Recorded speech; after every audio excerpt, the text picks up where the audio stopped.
میں اپنے بچپن کے دوست college fellow government of commerce Sargodha میں 4 سال تک میرے ساتھ پڑھنے والے اپنے بہت پیارے دوست جناب محمد نعیم صاحب کی خدمت میں حاضر ہوں اور ان کو من کی نگری کتاب پیش کی ہے.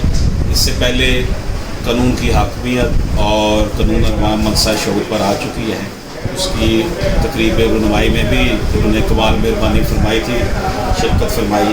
تو سارے اس حوالے سے کچھ فرمانا چاہیں آپ؟ تو ماشاء اللہ جی، اللہ پاک نے آپ کو جو صلاحیتیں عطا کی ہیں وہ ہمیں تو اپنی طالب علمی کے زمانے سے ہی نظر آ رہی تھی، اور زمانہ طالب علمی سے لے کے اب تک آپ کے ساتھ جو ہمارا راستہ وہ واسطہ رہا ہے آپ کے ساتھ، اور جتنی محنت آپ نے کی ہے نہ صرف دنیاوی تعلیم میں بلکہ مذہبی اور آپ کا جو محب رسول آپ میں شامل ہے، اللہ تعالیٰ اس کو مزید بڑھائے اور تمام مسلمانوں کو یہ محبت جو ہے وہ نصیب فرمائے. اور آپ نے یہ جو صوفیانہ افکار اور خیالات کے ساتھ یہ جو ایک کاوش کی ہے، یہ انشاءاللہ مشعل راہ ہوگی ہم تمام دوستوں کے لیے بھی اور تمام آنے والے لوگوں کے لیے بھی، تمام اسٹوڈنٹس کے لیے بھی. اور ہماری دعا ہے کہ اللہ تعالیٰ آپ کو اس کام کے لیے مزید آپ شاخ تمنا ہری ہے جلی تو نہیں، عشق کی آگ بڑی ہے بجھی تو نہیں. میں جب بھی ملک صاحب سے ملتا ہوں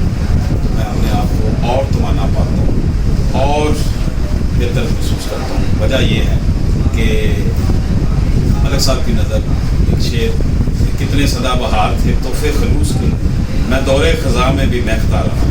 بہت شکریہ، تھینک یو ویری مچ صاحب.